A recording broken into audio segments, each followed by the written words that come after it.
जय हिंद, जय भारत, वंदे मातरम। हिंदू है तो हिंदुस्तान है,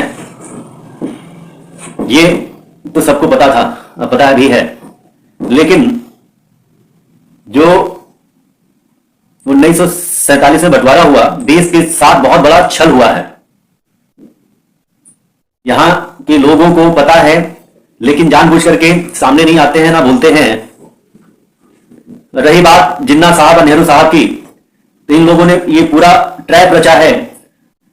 ट्रैप रच करके अलग अलग शासन किया भी, और प्लानिंग बनाया था कि हम लोग अलग अलग शासन करेंगे। देश का बंटवारा भी हुआ उसी के आधार पर, धर्म के आधार पर। धर्म के आधार पर बंटवारा हुआ, तो जिन्ना जो थे तो अपने मुहिम में वो सफल रहे, बंटवारा करा लिया। और फिर यहां पे ऐसा बीज छोड़ के गए, रक्त बीज छोड़ के गए, जो कि ये लोग पूरी तरह से यहां पर हावी हैं। और दूसरे नंबर की जनसंख्या है। हम बात करते हैं जो 5 संसदीय पाप है या 5 महापाप कानून जो बना है, उसमें आपको पता होगा पूजा स्थलिनी की वर्षिप एक्ट, और एक अल्पसंख्यक आयोग बना था 1992 में, जो कि ये बहुत बड़ा महापाप है, कांग्रेसियों की देन है।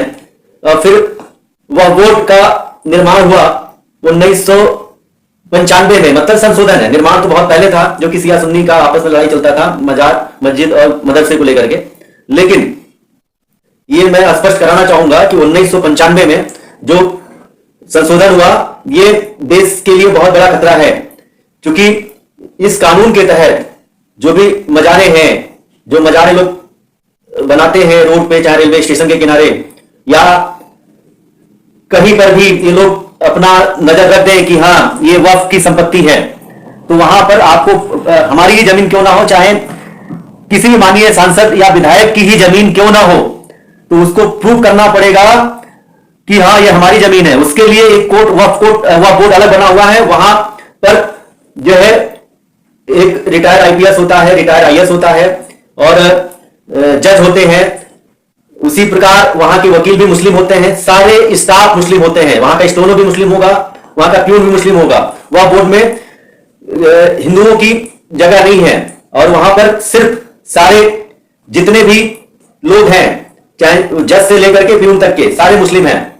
तो उसमें अगर सांसद की जमीन पर वह बोर्ड उंगली उठा देता है, 5 साल के लिए सांसद बनता है, 5 साल के लिए विधायक बनता है, या आम जनता को तो आप भूल ही जाइए, क्योंकि आप लोग तो माननीय लोग हैं, तो आप लोग के ऊपर उदाहरण देना बनता है। तो आपको प्रूव करना पड़ेगा कि ये, और वहां पर सुनवाई नहीं होती है।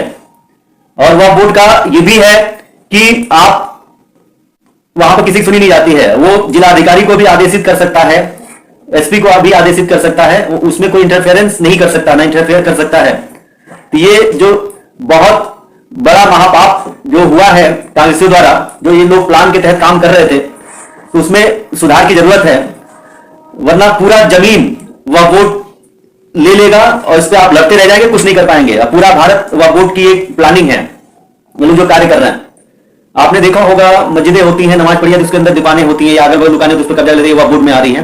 तो वहां पर ये लोग किराए पे देते हैं, उसका पूरा पैसा ये लोग अपने इस्लाम के प्रचार प्रसार में लगाते हैं, वह बोर्ड उसमें तालीम में, और धीरे धीरे बढ़ता चला जा रहा है। वही फिर बात करी जाए विदेशी चंदा की, 2010 में हवाला जो विदेशी चंदा आता है, उसमें भी संशोधन किया गया। शिक्षा का जो अधिकार है 2012 वाला, तो शिक्षा के अधिकार में भी संशोधन हुआ।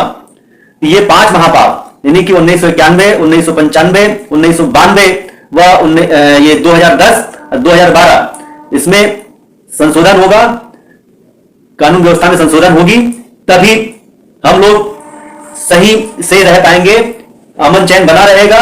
भारत की जनता अगर चाह लेगी तो ये, और भारत की माननीय लोग जितने भी हैं चाह लेंगे, तो इसमें परिवर्तन हो जाएगा। हमारे कहने का मकसद यही है।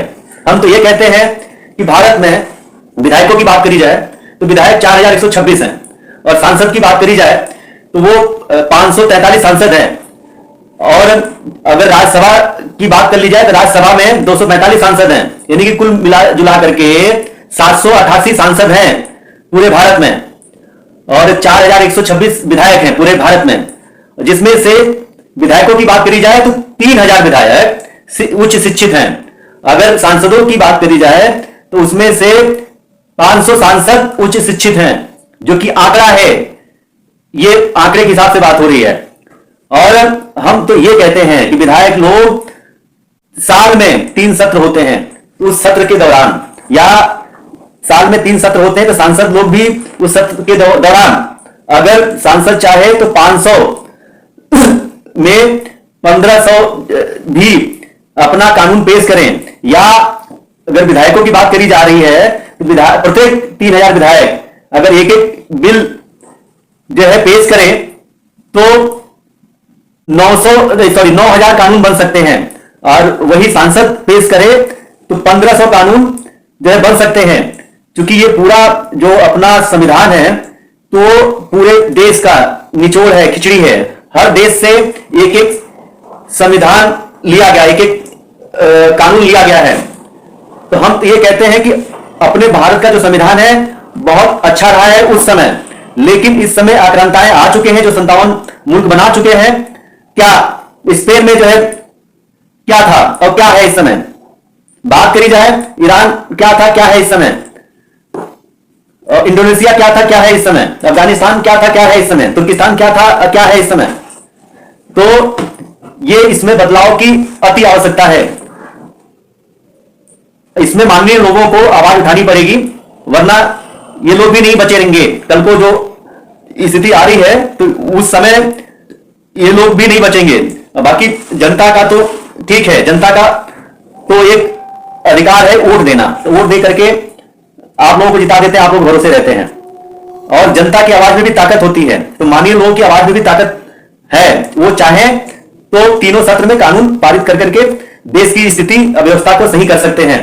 यही मेरा बारंबार कहना है। जो इस समय धर्मांतरण चल रहा है, धर्म और धर्मांतरण, संविधान में धर्म के लिए बोला गया, समान धर्म के लिए, धर्मांतरण के लिए नहीं बोला गया। ये बहुत बड़ा महापाप है। धर्मांतरण कानून जब तक नहीं बनेगा तब तक ना ही हमारा देश सुरक्षित रहेगा और ना ही राष्ट्र सुरक्षित रहेगा। ये जनमानस के लिए माननीय लोगों को, चाहे वो उच्च पद पे चाहे बैठे हो या निम्न पद पे बैठे हो, तो सबको विचार करना होगा। हम भी एक आप लोगों के अंग है, तभी मैं बोल रहा हूं। तो इसमें जागना पड़ेगा, ये आंदोलन है और कानून में परिवर्तन करना पड़ेगा। हाँ, पीआईएल दाखिल हुई है धर्मांतरण के तहत, जो कि भाजपा ने, बीजेपी की जो सरकार है उसने वो किया है, लेकिन उसमें कई लोग विरोध में भी आ रहे हैं। जैसे अपने यहां जयचंदों की कमी नहीं है, तो विरोध में आने के लिए अभी वाली बात करी जाए तो उसमें भी इनडायरेक्ट वे में कई लोग जो है वो कर रहे हैं। तो ऐसे लोग देशद्रोह हैं, देशद्रोह करते हैं देश के साथ में, और छोटी छोटी बातों को लेकर के मुद्दा बनाते हैं। हम तो कह रहे हैं ये देश का बहुत बड़ा मुद्दा है, इस पे सभी को एक होना चाहिए, राजनीति को त्यागते हुए। चाहे वो कांग्रेस हो, अगर देश हित में बात करती है, भले अपना राजनीतिक व्यवसाय चला रही है, चाहे वो सपा हो, बसपा हो, जनता दल हो, आरजेडी, मतलब ढेर सारी, शिवसेना हो, ढेर सारी राजनीतिक पार्टियां हैं। अब इसका नाम इस समय हम लोग क्या करें, क्या गिना करके, लेकिन यह देश का विषय है। वरना आने वाला समय ऐसा होगा कि कोई बचा नहीं पाएगा, इस्लामिक कंट्री बनेगा। आपका संविधान बहुत अच्छा है, उसमें कोई उंगली नहीं उठाता है। अपना गणराज्य है, गणतंत्र है, और गणतंत्र को सेवा करना, देखरेख करना, सुरक्षित रखना, ये हम लोगों का काम है। तो जो गलतियां हुई हैं पूर्व की सरकारों में, वो अब सुधारने की जरूरत है। इसको तुरंत से पहले सुधारा जाए, नहीं तो बहुत बड़ी समस्या खड़ी होगी। ये अभी नहीं समझ में आ रहा है, मैं मोटे शब्दों में बोल रहा हूं, और इसमें विश्लेषण तो बहुत है और सबको पता भी है। इसलिए चाहे जितने भी सांसद हो या विधायक हो, आईएएस हो, आईपीएस हो, अधिकारीगण हो, चाहे वो शासनिक हो चाहे प्रशासनिक हो, तो सबको अमल में लाना होगा और करना होगा। दिक्कत सबके लिए है, समान अधिकार, समान धर्म है पालन करने के लिए, लेकिन ये चीजें बाहरी तत्व कहां से हावी हो रहा है, इस पे लगाम लगाना। लगाम तभी लगेगा जब अच्छा एक कानून, कठोर कानून बनेगा।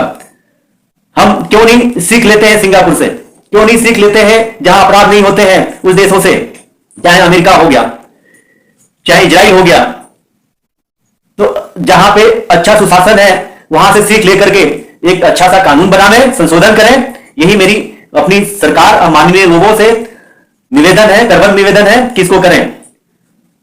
सुप्रीम कोर्ट सर्वोपरि है और संसद में कानून बनता है, तो दो जगह मेन है, ये आप लोगों के हाथ में है। वो हमारे सांसद हो गए या हमारे विधायक हो गए। तो संसद सत्र जो 3 सत्र बैठता है उसमें आप लोग आवाज को बुलंद करें और अपनी बात को रखें, तभी ये संभव होगा। और सुप्रीम कोर्ट है और ये सब कानून जो बनता है ये 3 सत्रों में बनता है। विकास पे आप कर रहे हैं, ठीक है, लेकिन ये विकास कब तक चलेगा? जब धरती ही नहीं रहेगी, जनता सुरक्षित नहीं रहेगा, तो ये विकास किस काम आएगा? और हमको भी पता है, इतना तो हमको भी पता है कि जो सरकार होती है राष्ट्र की, तो वो संप्रभुता को देखती है कि बाहरी देश उस पर आक्रमण ना करें, उसको सुरक्षित करती है, सीमाएं सुरक्षित करती है। लेकिन इसमें जनता का भी रोल होता है, इसमें आवाज उठाएं, तभी सरकार सोचने के लिए विवश होगी, मंथन करेगी या करेगी। क्योंकि जब तक आप मांग नहीं करेंगे या सरकारें समझेंगी नहीं कि हाँ ये चीजें हमको चाहिए, तब तक कुछ नहीं हो सकता है। इसलिए विशेषकर मैं अपने माननीय लोगों से भी कहना चाहूंगा और अपने देवतुल्य जनता लोगों से भी मैं प्रार्थना करूंगा कि इस पे अब आवाज उठाने का समय आ गया है। उठाएं और अपने देश और राष्ट्र को बचाएं, जो कि बहुत जरूरी है। नौकरी पेशा सभी लोग कर रहे हैं, अपना काम धाम चला रहे हैं, लेकिन बच्चों का भविष्य खतरे में है, इसको समझने की जरूरत है। नहीं तो फिर ये पछतावा रहेगा, बच्चे भी कहेंगे कि हाँ हमारे बुजुर्गों ने कुछ नहीं किया। और आप लोगों ने देखा होगा कि समानता नहीं दी जाती है, तभी लोग कहीं कन्वर्ट हो रहे हैं। और जितने भी इस समय के मुसलमान हैं, सब लोग कन्वर्टेड हैं। वो माइंड वॉश हुआ है, माइंड वॉश करके भाई हमको तो वो सब सुविधा मिल नहीं पा रही है, इसीलिए वो लोग वहां पे जा रहे हैं। क्योंकि वहां पे विदेशी फंडिंग होती है, बराबरी का अधिकार नहीं मिल रहा है, इसलिए वो लोग धर्म परिवर्तन कर लेते हैं। यही देश के लिए खतरा है। धर्मांतरण रोकना है, सबको बराबर का अधिकार देना है, यूनिफॉर्म सिविल कोड बिल लागू करिए, जल्द से जल्द जनसंख्या नियंत्रण लेके आइए। ये देश हित में, राष्ट्र हित में है। सर्वजन सुखाय सर्वजन हिताय की बात कर रहे हैं, तो ये बहुत जरूरी है।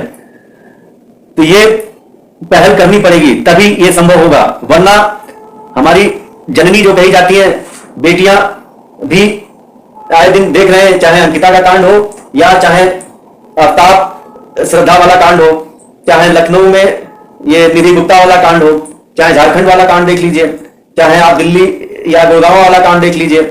बात करी जाती है तो उसमें अवैसी आता है, बारंबार बिल्किस बानो की बात करता है। ये सब तो उकसाते हैं कि आप लोग बोलिए करिए, ये जानबूझ करके हरकतें करते हैं। तो इसमें सबको, माननीय लोगों को भी सोचना पड़ेगा, हमारे सांसद विधायक जी लोगों को भी सोचना पड़ेगा कि अब देश की स्थिति को सुधारना है तो एक कठोर कानून बनाना पड़ेगा, सबका अधिकार सुरक्षित रहेगा। तो समान कानून बनाइए। तो कोई अपनी बातें बिल्किस बानो की नहीं बात करे, न श्रद्धा की बात करे, ना ही अंकिता की बात करे या ना आयशा की बात करे। तो समान कानून रहेगा, ना ही हिजाब, ना ही कुछ भी। यूनिफॉर्म सिविल कोड बिल इसलिए लाना जरूरी है। और उसमें भी ढेर सारी श्रेणियां हैं, उसमें बारीकी से होते हैं अपने यहां जानकार कानून के, तो उनसे बैठ करके डिस्कस करके इसमें सुधार करने की जरूरत है। तो बात करने के लिए तो बहुत सी बातें हैं, आप लोग इस पे पहल करें। और जो जयचंद लोग हैं जो विरोध में आके खड़े हो जाते हैं पर्सनल फायदे के लिए, चाहे किसी भी चीज के लिए, वो भी देशद्रोह का काम कर रहे हैं। इस पे भी एक देशद्रोह का मुकदमा दर्ज हो। जो भी इसमें इस तरह की हरकतें करे या पैरवी गलत चीजों पे आए, तो तुरंत उठा करके उसको जेल में बंद करना चाहिए और कठोरतम कार्रवाई करनी चाहिए।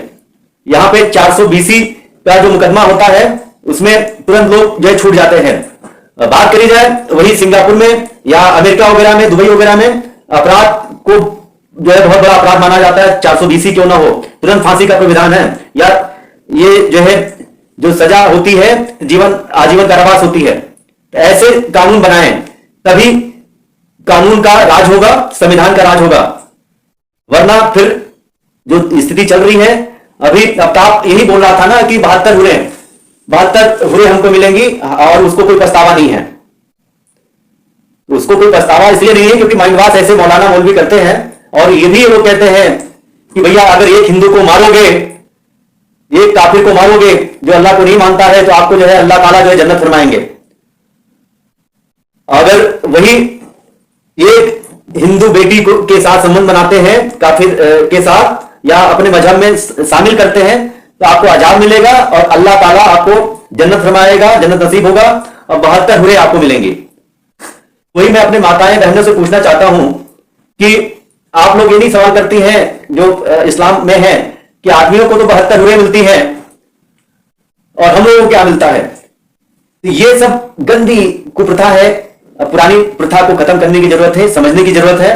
यही मेरा आप लोगों से आग्रह है, विनती है, निवेदन है कि माननीय लोग इसमें आवे और इस कुरीतियों को और ये जो घटिया कानून बने हुए हैं इसको अति शीघ्र खत्म करने की कृपा करें, संशोधन करके कठोरतम कार्रवाई करें और अच्छा कानून बनावे जिससे देश सुरक्षित रहे, राष्ट्र सुरक्षित रहे।